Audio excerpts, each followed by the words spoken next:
BJP के MLA Goshamahal से Raja Singh ji. Sir, police ने आपकी परमिशन, जो शोभा यात्रा रामनवमी के अवसर पर जो शोभा यात्रा निकाली जाती है उसकी परमिशन जो है वो कैंसिल कर दी है, लेकिन आप फिर भी कह रहे हैं कि आप शोभा यात्रा निकालेंगे।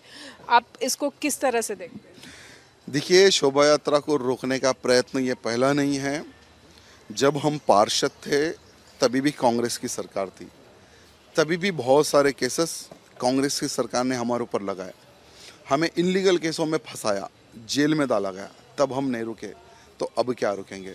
अभी फिर कांग्रेस की सरकार है तेलंगाना में, और जहां कांग्रेस की सरकार रहती है वहां पर तो हिंदुओं पर अत्याचार होगा ही, हिंदू फेस्टिवल को रोकने का तो प्रयत्न होगा ही।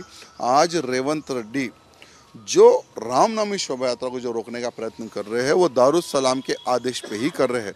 लेकिन रेवंत रेड्डी जी को कहना चाहूँगा, हम केसीआर जैसे राक्षस से नहीं डरे तो तुमसे क्या डरेंगे। शोभा यात्रा निकलेगी और धूमधाम से ही निकलेगी। तो आप ये कह रहे हैं कि ये जो ऑर्डर जो कैंसिल किया है शोभा यात्रा निकालने का, वो आप कह रहे हैं कि रेवंत रेड्डी जो कांग्रेस की सरकार और एमआईएम ने मिलकर किया? बिल्कुल, ये दारुसलाम से आदेश आया है रेवंत रेड्डी को कि भाई इनकी शोभा यात्रा रोकी जाए, क्योंकि शोभा यात्रा में लाखों की संख्या में राम भक्त आते हैं। और आज असदुद्दीन ओवैसी का जो पार्लियामेंट क्षेत्र है यही गोशामहल विधानसभा और जीरो में चल रहा है असदुद्दीन ओवैसी।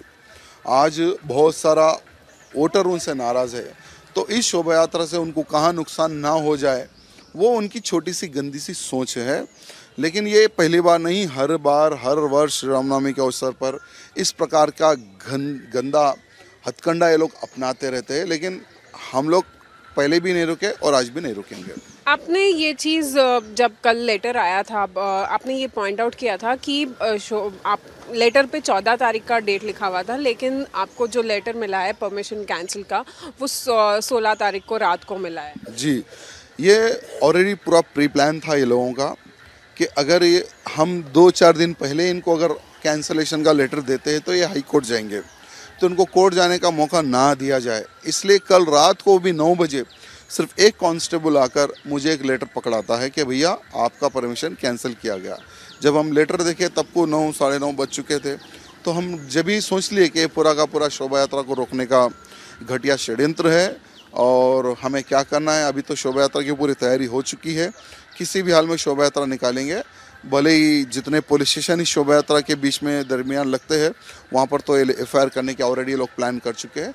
अब जो भी होगा शोभा यात्रा निकालना है बोल के हम पूरे कार्यकर्ता डिसाइड हो गए। आप शोभा यात्रा निकाल रहे हैं? बिल्कुल, किसी भी हाल में शोभा यात्रा निकलेगी। 1 घंटे में आप देखेंगे हजारों लाखों की संख्या में राम भक्त इस शोभा यात्रा में सम्मिलित होंगे। हर साल कितने लोग आते हैं और इस साल कितने लोग शोभा यात्रा में पार्टिसिपेट करेंगे? देखिए, लगभग 4 से 5 किलोमीटर की शोभा यात्रा रहती है। कहाँ से स्टार्ट करेंगे? आकाशपुरी हनुमान मंदिर धुलपेट से जो भव्य मंदिर हमने बनवाया है वहाँ से शोभा यात्रा प्रारंभ होती है। और संख्या कितनी रहती है आज तक पुलिस के अधिकारी भी कैलकुलेशन नहीं कर सके। लगभग 3 से 4 लाख पब्लिक रहती है, और जहाँ देखो, जिस घर पे देखो, जिस छत पर देखो, और रोड पर तो अगर हम मट्टी डालेंगे तो मट्टी रोड पे नहीं गिरती है। उतनी पब्लिक, उतने राम भक्त ये शोभा यात्रा में आते हैं। लाखों की संख्या में इस बार भी आने का अंदेशा है। That was the BJP MLA from Goshamahal constituency, Raja Singh, saying that police has denied the permission, and that is based on the instructions coming in from the Congress and the MIM, that's from Asaduddin Owaisi. Well, we'll have to wait and watch, because Raja Singh says that he will go ahead with the Shobha Yatra this time as well. This is Aneri Shah with Video Journalist for Republic TV. Ready? भाई, राजा सिंह जी, ये कल अकबरुद्दीन ओवैसी ने एक statement दिया था जहाँ पे उन्होंने कहा था कि हम नहीं जानते कि हमको कब पॉइजन दे के जेल में मार दिया जाएगा, चाहे वो खुद हो या फिर असदुद्दीन ओवैसी हो। मतलब वो इनडायरेक्टली ये इशारा कर रहे थे मुख्तार अंसारी की मौत पे। अब क्या कहना चाहेंगे? देखिए, उत्तर प्रदेश में योगी आदित्यनाथ जी, हमारे बाबा जी मुख्यमंत्री बनने के बाद में जो माफिया है और जो गुंडाइज्म है सभी को साफ कर दिया। किसका हाल क्या हुआ ये सारी दुनिया जानती है। और जैसे अकबरुद्दीन ओवैसी ने जो बयान दिया है कि भाई हमें साइनाइड दे के मार सकते, हमें गोली से मार सकते, तो अकबरुद्दीन ओवैसी को पूछना चाहूँगा, ये डर आज क्यों आ रहा है, कल क्यों नहीं आया? इतने साल से तुम राजनीति में हो और तीसरी बार भारतीय जनता पार्टी जीतने जा रही है 400 पार। फिर से प्रधानमंत्री मोदी ही जी जीतेंगे। तो आज इनको ये डर सता रहा है कि आने वाले समय में तेलंगाना में भी भारतीय जनता पार्टी की सरकार बनेगी। बनने के बाद का ये लोग आज बता रहे हैं, लेकिन अकबरुद्दीन को कहना चाहूँगा कि बेफिक्र हो अकबरुद्दीन जी, हमारी सरकार जब तेलंगाना में बनेगी, तुम्हें गोली सेनेट से नहीं, तुम दोनों भाइयों का क्या करना है सरकार बनने के बाद में हम विचार करेंगे।